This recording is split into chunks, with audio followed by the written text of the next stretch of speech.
नमस्कार मित्रांनो, मराठी माणूस प्रदीप. अत्यंत महत्त्वाचा एक विषय म्हणजे ज्या वोट चोरीबद्दल राहुल गांधी सगळ्या देशभर रान पेटवत आहेत आणि सांगतात की कशा भाजपवाल्यांनी सगळी मतदानाची चोरी केली आणि कशा सगळ्या गोष्टी घडल्या. पण लोकसभेचं 2024ची जी लोकसभा झाली, महाराष्ट्रातल्या लोकसभा जो एक मतदारसंघ होता, त्याच्या सगळ्या त्या गणिताचं मी तुम्हाला एक विश्लेषण सांगतो की कसं या सगळ्या गोष्टी झाल्या आणि हे जे वोट चोरी जे सांगतायत ना, आणि त्या वोट चोरीबद्दल हे कसे बरोबर अडकतायत आतमध्ये. कारण ज्या राहुल गांधींना शपथपत्र लिहून मागितलंय आपल्या निवडणूक आयोगाने, ते राहुल गांधी या सगळ्या गोष्टी करायला नकार देत आहेत आणि फक्त सांगतायत की वोट चोरी झाली.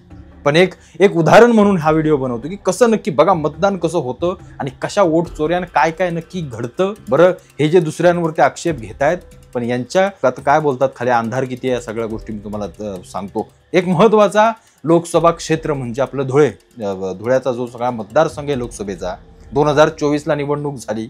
म्हणजे विधानसभेचे 6 मतदारसंघ आहेत या सगळ्या मोठ्या लोकसभेमध्ये, त्याच्या अंतर्गत येतात.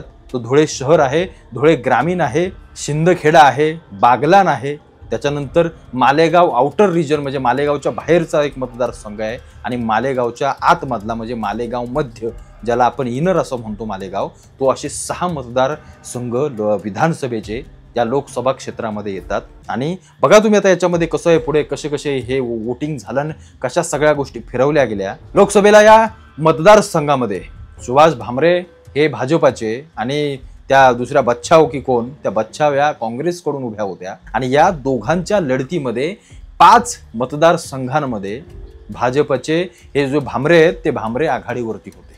लक्षणीय चांगली आघाडी होती या सगळ्या क्षेत्रामध्ये. आता तुम्हाला याची पार्श्वभूमी या सगळ्या गोष्टी पुढे बघा मी तुम्हाला सांगतो कसं काय होत गेलं. आणि एक महत्वाचा मतदारसंघ तो म्हणजे मालेगाव मध्य. आता बघा इथं सगळ्यात महत्वाचा ट्विस्ट आहे. आता तुम्हाला पुढे आकडेवारी मी सांगतो की या सगळ्या 6 मतदारसंघांमध्ये कशी आकडेवारी कोणाच्या खात्यामध्ये कशी होती आणि कसं कोण पुढे सरकत गेला आणि शेवटला कसा फासा पलटला आणि कशा पद्धतीनं पलटवला, या सगळ्या गोष्टी तुम्हाला सांगतो. यामध्ये पहिला सगळ्यात महत्वाचा जर मतदारसंघ कुठला असेल तर तो धुळे ग्रामीण.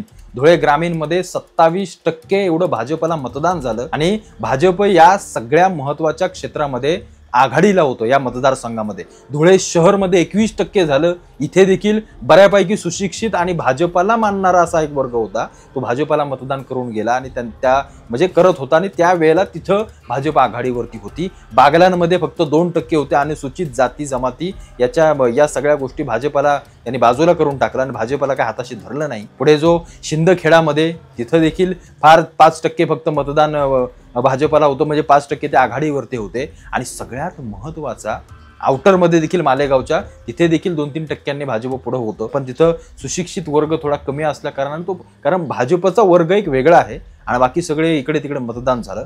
आणि सगळ्यात महत्वाचा फासा पलटवणारा एक मतदारसंघ तो म्हणजे मालेगाव मध्य. आणि सगळ्यात महत्वाचा मतदारसंघ मी तुम्हाला सांगितलं की मालेगाव मध्य, जिथं शोभा बच्छाव या काँग्रेसच्या त्यांना 1,98,869 मतं पडली आणि 4,500 मतं फक्त भाजपच्या वाट्याला गेली. आता एक गोष्ट तुम्हाला सांगतो, मालेगाव मध्य जो सगळा मुस्लिम टक्का आहे, म्हणजे तुम्हाला सांगायची गरज नाही त्या मालेगावला काय बोलतात आणि काय ती परिस्थिती आहे. तुम्ही सगळेजण तुम्ही कधी गेला तर तुम्हाला माहिती असेल की मालेगावची नक्की सध्याची परिस्थिती काय. मालेगाव ज्या प्रकारे पसरत चाललंय, आजूबाजूचा सगळा जो बाहेरचा भाग आहे त्याला ज्या प्रकारे हातात घेत चाललेत ही सगळी लोक, विचार करा एका मतदारसंघामध्ये एखाद्या पक्षाला किती मतदान होतं, 1,98,869.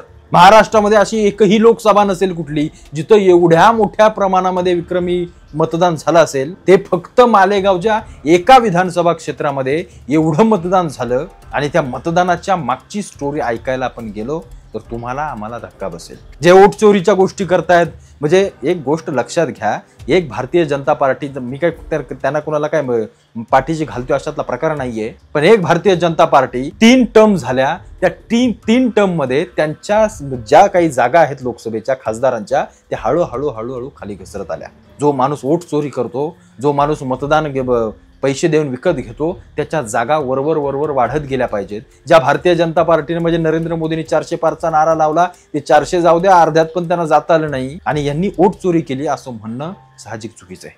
पण एक मतदारसंघ जिथं संपूर्ण काँग्रेसच्या पारड्यात सगळे मतं गेली. एक साधा विचार करा, महाराष्ट्रातल्या किती त्या मतदारसंघांमध्ये 2%, 5%, 10%, पण या एका मतदारसंघामध्ये 43-45% मतदारांची संख्या वाढली.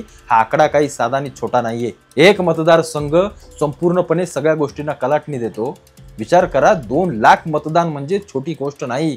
महाराष्ट्रातल्या अशा कित्येक लोकसभा क्षेत्र आहेत जिथं 1.5 लाखाच्या वरती मतदान क्वचित कुठेतरी होतं.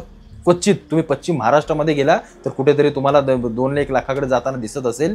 पण एकटा मालेगाव क्षेत्र विधानसभेचं मी सांगतोय, तिथं एवढं विक्रमी मतदान होणं ही काय साधी बाब नाही. पण जेव्हा या सगळ्या गोष्टीच्या पडताळणीला सगळे लागले आणि जेव्हा हे सगळं बाहेर निघायला लागलं, 10,000 लोकसंख्या, त्या मतदार जे आहेत 10,000, त्यांचं घरच नाहीये. ते फक्त मतदार याद्यांवरती ओढले गेलेत. त्यांना घर नाहीये, त्यांच्या घरांना क्रमांक नाहीये, त्यांना पत्ता नाहीये, काय नाहीये. या सगळ्या गोष्टी ज्या तुम्हाला दिसत आहेत ना, हे सगळं 10,000 मतदान हे फक्त असंच बोगस आहे. कोणी वोट चोरी केली, कुठून आली ही लोक? एका व्यक्तीचे फक्त मागचं पुढचं नाव बदलून एकच व्यक्ती कितीदा मतदान करतोय हे जर तुम्हाला दिसत असेल तर जरा बघा स्क्रीनवरती. हे काय नक्की चाललंय? काही ठिकाणी फक्त कुटुंब दाखवलेत, पण तिथं काहीही नाहीये. सगळी बोगस लोक मतदान करून गेले. आणि ज्या मालेगावमध्ये तुम्ही सांगताय ना, म्हणजे मी काही माझ्या व्हिडिओ तुम्ही पाहिले असतील की या लोकसभेला मी आव्हान करत होतो की जसे ते एकवटतायत, जसे ते मशिदींमधून भोंग्यांमधून सांगतायत ना की आपला काँग्रेस जिंकला पाहिजे, तेव्हा आम्ही सांगत होतो ना की आपल्या प्रत्येक हिंदूंनी मतदान केलं पाहिजे. हे या प्रकारे सगळी लोक बाहेर पडली. या सगळ्या प्रकारे एका मतदार यादीत 4-4, 5-5 नावं यांची घुसवली.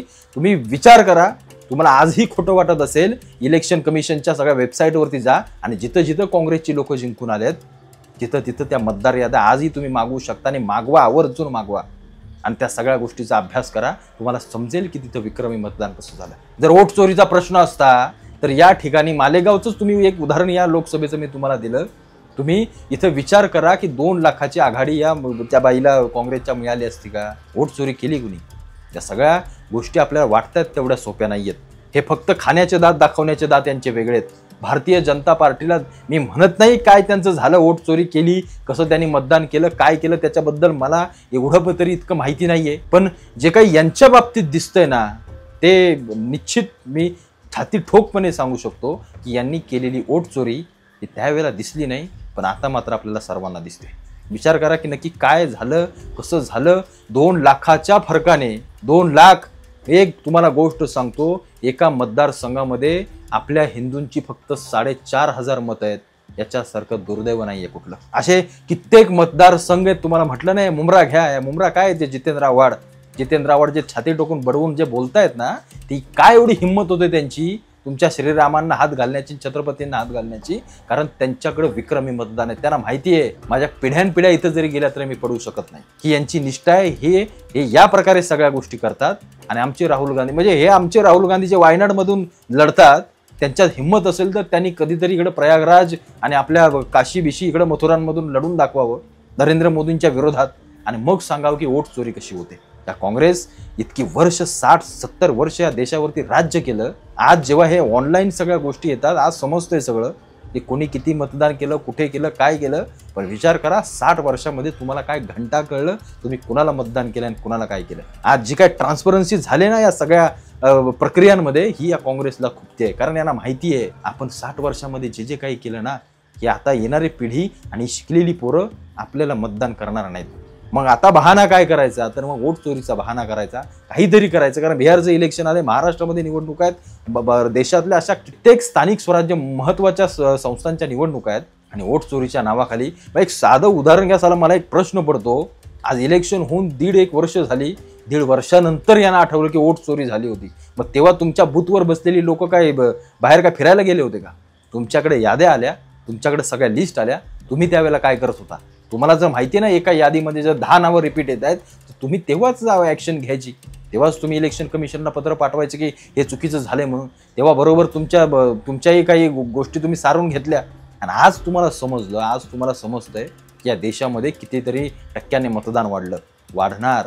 या देशातला कितीतरी तरुण सध्या मतदानाच्या प्रक्रियेकडे वळतोय, ज्याला पूर्वी काहीही मतदानाविषयी घेणं देणं नव्हतं.